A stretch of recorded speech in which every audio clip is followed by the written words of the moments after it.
everyone, welcome back. My name is Morgan. This is my channel, Pisces Paperbacks, and today I'm going to be going through every book I read in October. So October was a really good reading month for me. I read 19 books, which is so good for me. It's funny because I think most of that happened in like the first two and a half weeks of October, and then like this last week and a half I like didn't read anything. So except for like the very last day of the month I read like 2 books. So lots going on, and I'm excited to talk through all the books with you. The first book I finished in October was Cemetery Boys by Aiden Thomas, and I 100% gave this book 5 stars. I literally loved it so much. I don't think I can even express how much I loved this book. It's about a 16-year-old trans boy named Yadriel, and he is determined to prove to his family that he is a brujo. So he performs his own coming-of-age ritual and gets his powers and then accidentally summons the wrong ghost. So it's about them bonding and them kind of like solving the mystery, and I loved it so much. The way it was written was just so easy to digest and so emotional, and I just loved it. I will say I did predict the eventual reveal of the villain for the story, but it didn't impact my enjoyment of the story in any way. I feel like this isn't the type of book that you read if you want like huge shocking twists. It's more of the emotional journey of the characters and their relationships, which so good. Up next I read The Chalkman by CJ Tudor. This is a thriller about a group of friends, and when they were 12 they discovered a dead body, and so it is in dual timelines, both the summer when everything happened when they were children, and then I think 20 years later, and one of the boys is kind of trying to discover retroactively who the murderer was. And unfortunately this one didn't quite do it for me. I gave it 2 stars and I just was underwhelmed mostly. I didn't feel like there was really any tension. I kept waiting for like the suspense to build, but at least for me it didn't really do it, and I was never like, despite the fact that I didn't predict the twists at all, I also wasn't shocked by them, if that makes any sense. So this one just wasn't my favorite. Up next I read The Ballad of Black Tom by Victor LaValle, and I gave this book 3 stars. It's a novella that's inspired by an H.P. Lovecraft short story, and it follows Tom as he kind of discovers the dark underworld of magic in New York City. I definitely think that I would have enjoyed this more if I had read any H.P. Lovecraft ahead of time.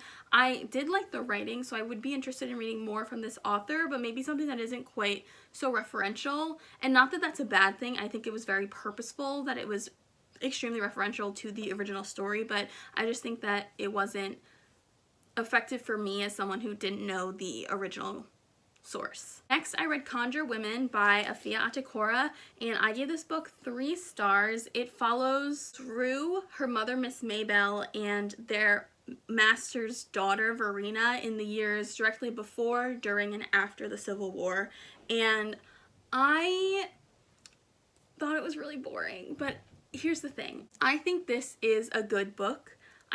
I'm glad it was written. It's very clearly, it was well crafted, well researched. You can tell that it's put together with care and love from the author, but it wasn't a book that I would ever pick out for myself. I read it because 2 of my friends and I are reading like books together a few times a year, and one of them picked this out and they really liked this book. So, you know, I just think this book wasn't for me.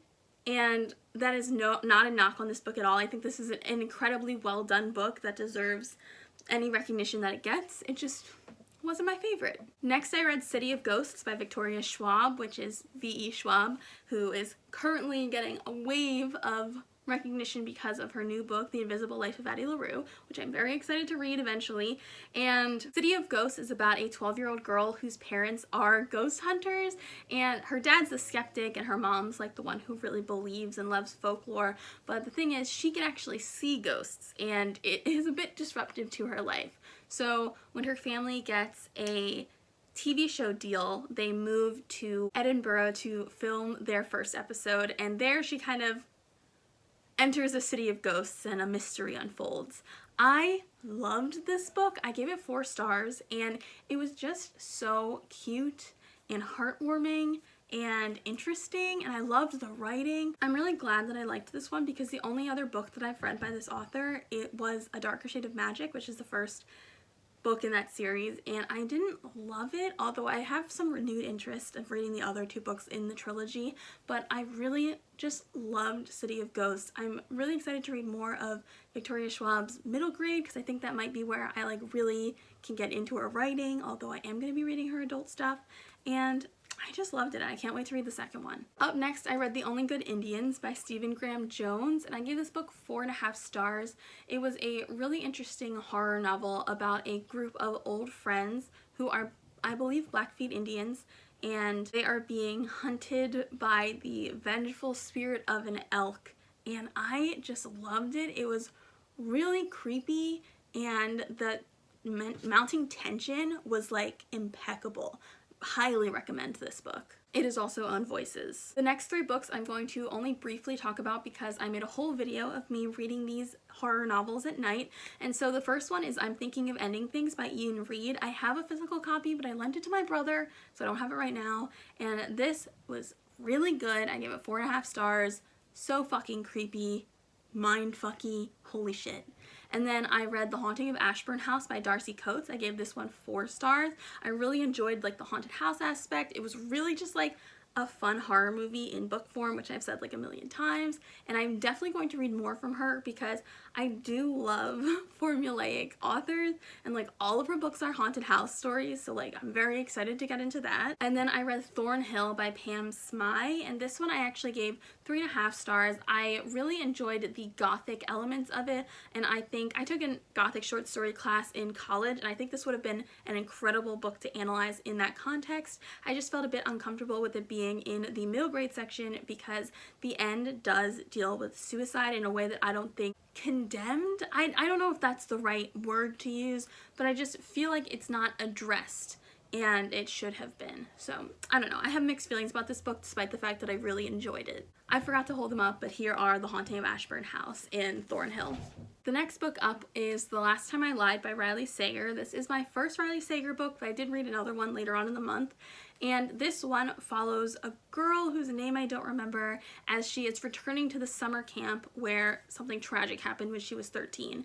So when she was a teenager, the 3 girls she was rooming with in like a cabin disappeared, and it was just very traumatic.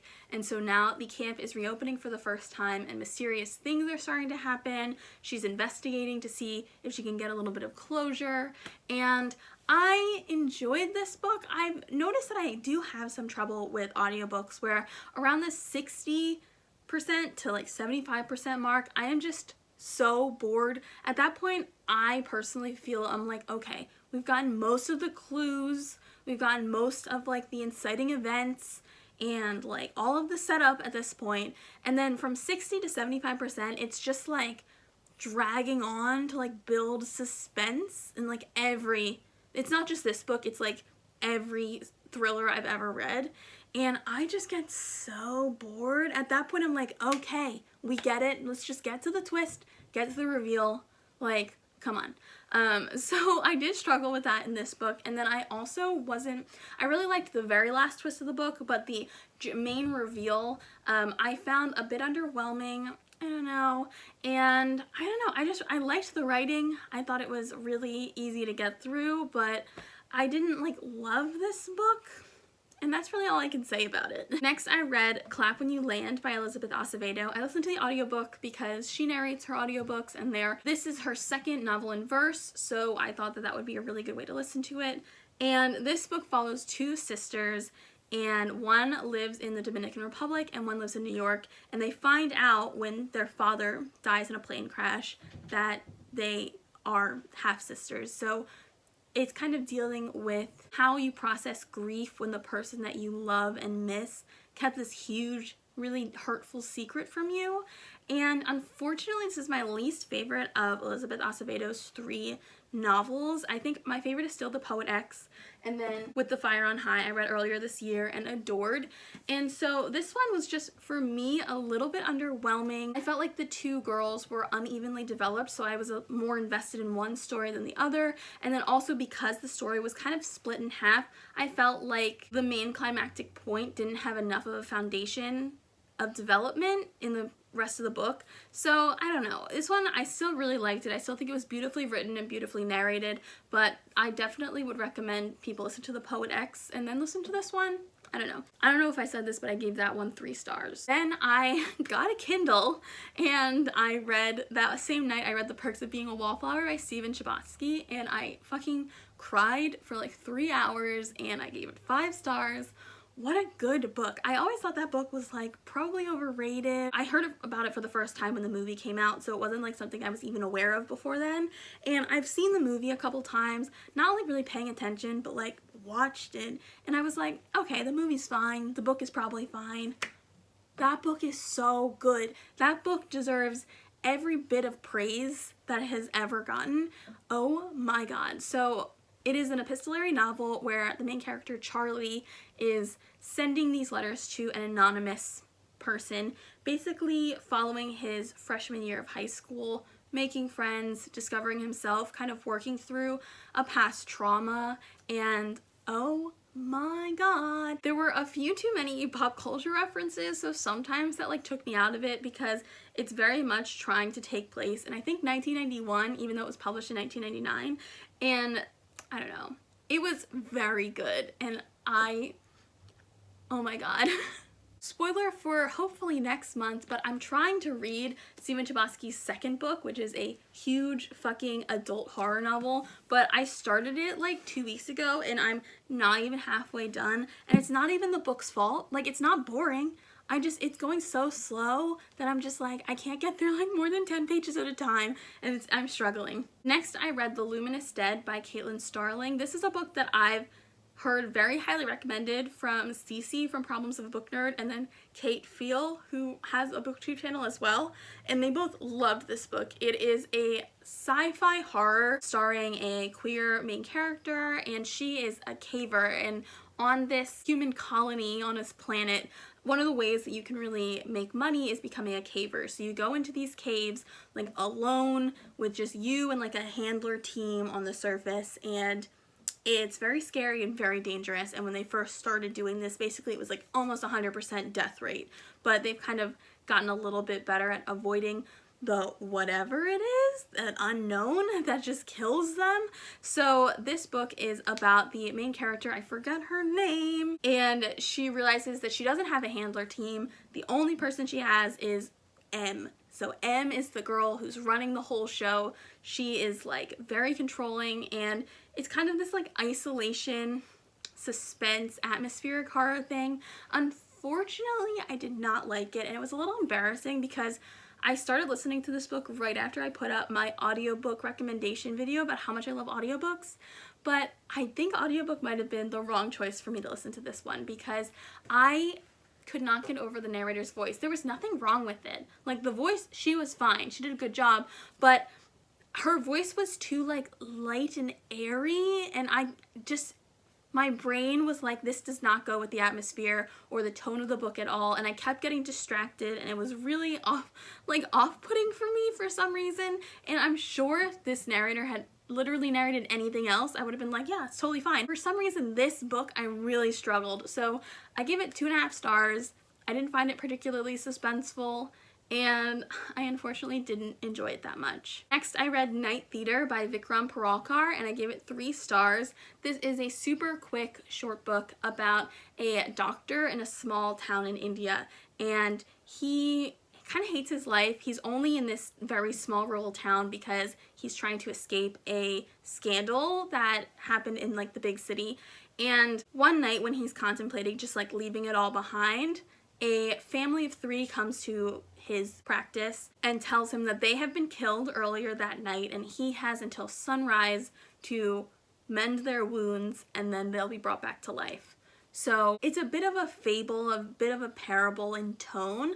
I gave it 3 stars. I thought it was interesting, but I don't think that I'm like smart enough to really get all like the philosophical conversations that were going on.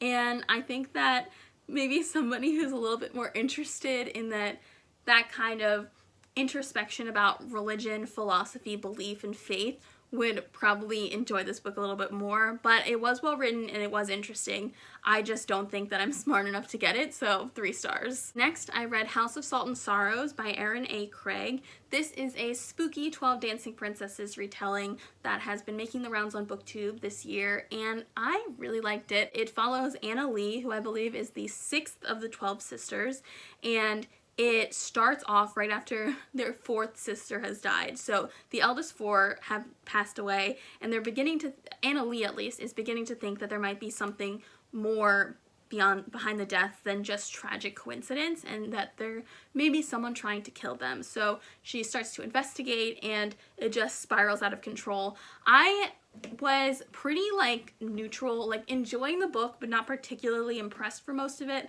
I thought Anna Lee was a really interesting character, especially since she is more of a rule follower than I think main characters tend to be, but I wasn't like super impressed for all of it. I was just like, you know, liking it, it's pretty good. And then I actually really loved the last like 20% of the book.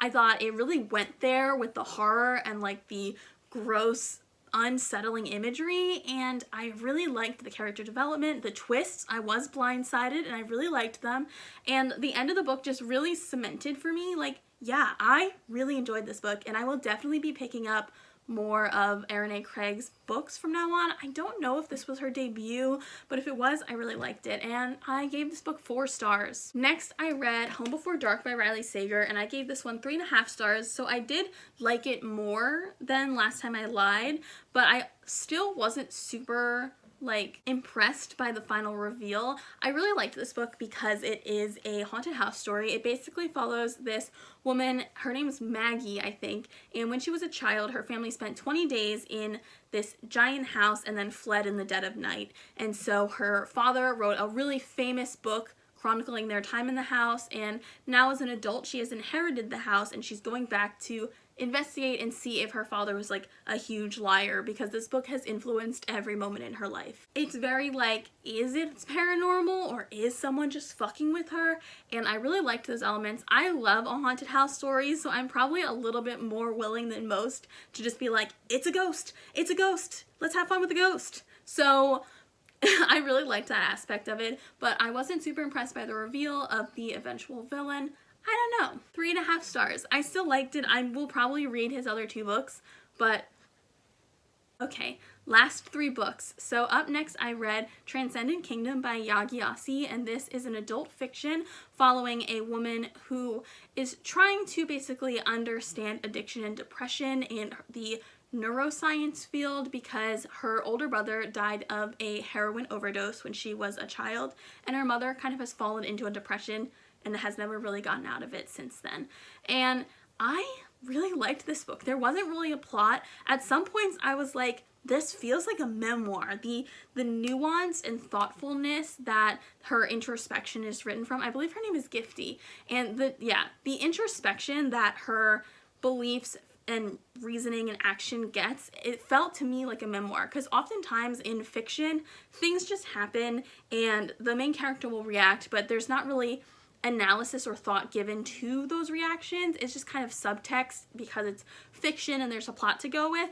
But this one, I really felt like she tried to really understand the reason that she was the way she was in like the narrative structure, and I just loved it. Maybe it's because I haven't really read that much adult fiction or like character studies and things like that, and if I read more of them I'd be less impressed because it's more of a convention of the genre, but maybe I'm just easily impressed. I thought this book was fantastic, and I gave it 4.5 stars. Next, I read Kim Ji-young, born 1982, by Chi Nam-ju, and this is a translated book from Korean about a very average woman who is kind of going through a psychotic break. So It's about this woman, Kim Ji-young. She was the second daughter. She was kind of average in school. She had a marketing career. She got married. She had a daughter with her husband. And then about a year after her daughter was born, she starts becoming different women from her past. And she believes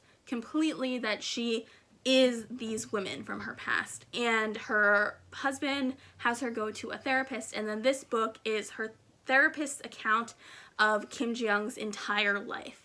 And this book is really making a commentary on the reality of living as a woman in Korea. So statistics or studies will be mentioned in the text of the book, and then real actual studies are then cited in the book. So there's like citations of real statistics and studies of life in Korea for women in the book, even though this is a fictional story. And it's one of the books where the idea of making art political is very literal, but I thought it was very effective. I gave this book 3 stars because even though I thought it was very interesting and well done, there really isn't a plot, and there really isn't, because it is just this woman's life story from a very distant perspective, it's just kind of depressing.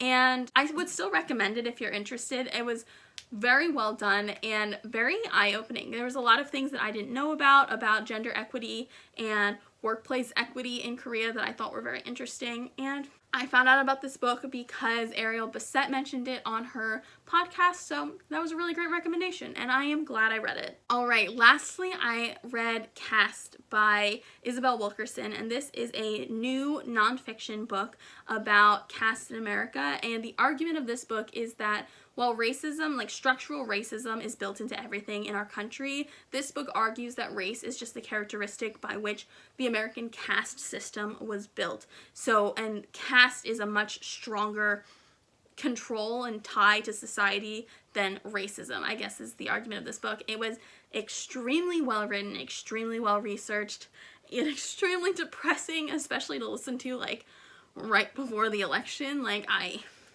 was very...